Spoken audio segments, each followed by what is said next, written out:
8-10 दिन पहले आपको तो ज्ञात है कि पहलगाम में एक अत्यंत नृशंस क्रूर इस्लामी आतंकवादी हमला किया गया था और इस हमले में 28 हिंदुओं की मृत्यु हो गई। उनका धर्म हिंदू धर्म है या वो मुसलमान नहीं है, उसकी पूरी तरह से आतंकवादियों ने बराबर जानकारी ली और उसी के पश्चात उनको मार दिया। इसके साथ में ही जब से वक्फ का कानून और उसके संदर्भ में मुसलमानों ने एक उग्र संघर्ष मोदी सरकार के विरुद्ध सभी स्थानों पर किया गया है, खड़ा किया गया है। और वक्फ कानून तो पूरा उन्होंने निरस्त नहीं किया, उसमें थोड़े बहुत कुछ सुधार किए और इस सुधारों के आधार पर अगर हम लोग देखें तो उससे कुछ बात बनने वाली नहीं है। और जो उनका कार्य चलता रहा था कि ये जमीन मेरे बाप की है, सब जमीन हड़प करने का जो माफिया षड्यंत्र था वो तो चलता ही रहेगा, उसमें कोई परिवर्तन आने वाला नहीं है। परंतु ये तो प्रतीकात्मक जैसे हो गया कि हमने कुछ कर दिया है करके, लेकिन शायद ये भी कुछ कम नहीं था, ऐसा सभी लोगों को लगता था।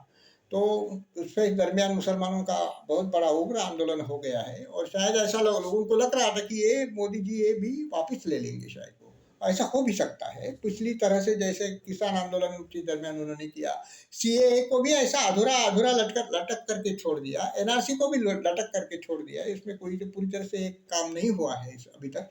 कितने नागरिकों, कितने हिंदुओं को, कितने बौद्धों को और कितने ईसाइयों को नागरिकता प्रदान कर दी है, ये उनको बताना पड़ेगा। केवल 1000 लोगों को दिया गया है पिछले 10 सालों में से, यानी कि शरणार्थी तो लाखों की संख्या में शायद आ सकते हैं यहाँ पे, लेकिन नागरिकता दी गई 1000 लोगों को, तो सबसे ये बहुत अपयशी हो गया अभी तक।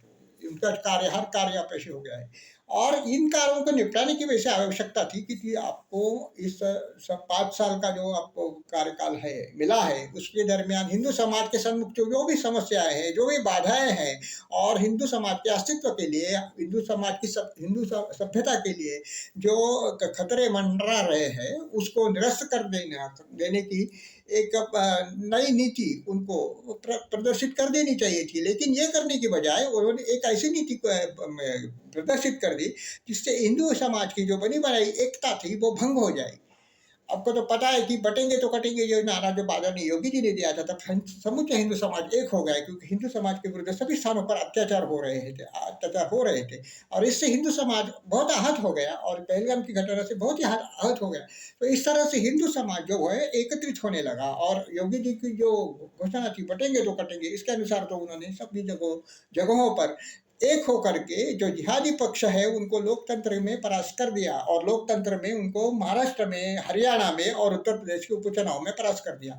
तो योगी जी का महत्व जो बहुत ज़्यादा बढ़ गया है इस स्थानों पर अगर हम लोग देखें तो उनकी ऊंचाई इतनी बढ़ गई है कि मोदी जी को भी वो लोग पसंद नहीं करते हैं उनकी नीतियों के कारण। योगी जी को पसंद करते हैं, मोदी जी को नहीं चाहिए, मोदी जी हमें नहीं चाहिए, योगी जी चाहिए, ऐसा बोलने वाले लोगों की संख्या 50% से भी ज़्यादा है।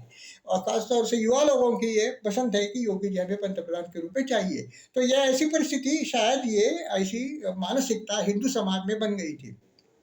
तो एक ही हिंदू समाज की जो एकता थी और एक रूप से सब लोग एकत्रित हो गए कि सभी स्थानों पर हिंदुओं पर ही अत्याचार हो रहे, हिंदुओं के देश में हिंदू मर रहा है और हिंदू समाज के ऊपर अत्याचार हो गई, उसका विडंबन हो रहा है, उसकी हास्य मालिकाएं बना करके उसकी कुचेष्टा की जा रही है, उसको एक व्यंग के रूप में प्रस्तुत किया जा रहा है। इतना हिंदू को उन्होंने नीचा दिखाने का षड्यंत्र सभी स्थानों पर जो पत्रकार खेलते हैं, लिब्रांडो खेलते हैं, सब मीडिया खेलती है और राजनेता खेलते हैं, इनमें बीजेपी का भी कोई अपवाद है ऐसी बात नहीं है।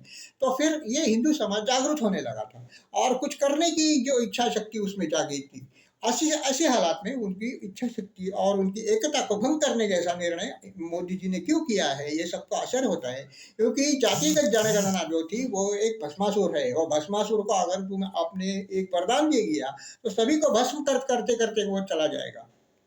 और ये जो प्रक्रिया है वो उसको रोकना बहुत असंभव सा हो जाएगा। जैसे ये जातीय युद्ध जो रहता है वो भयंकर होता है, और जातियों की अस्मिता जो रहती है अपने हमारे देश में उनको भड़काने के लिए बहुत ज़्यादा जिहादी शक्तियाँ वो उपस्थित है कि जो हिंदू समाज की एकता को तोड़ना चाहते हैं, और तोड़ना बहुत आसान रहता है, जोड़ना बहुत कठिन रहता है। ये बहुत बड़ा सिद्धांत है। तो इस सिद्धांत को इस परिस्थिति में दुर्लक्ष्य क्यों किया गया, ये सभी का प्रश्न सता रहा है कि मोदी जी ने ये क्यों किया है। तो इसकी पीछे कुछ गहरी चाल है। ये तो राजनीतिक चाल है यश प्राप्त करने की, ये तो मुझे लगती नहीं है, क्योंकि कैसा इसके पीछे कुछ गहरी चाल है ऐसा कहेंगे तो फिर वो संभव है। वो गहरी चाल क्या है ये सबको सोचना पड़ेगा, और वो गहरी चाल किसको पूरी तरह से धूमिल करने के लिए है और अपनी छवि को उज्जवल करने के लिए है, ये भी सोचने की बात है सभी लोगों को।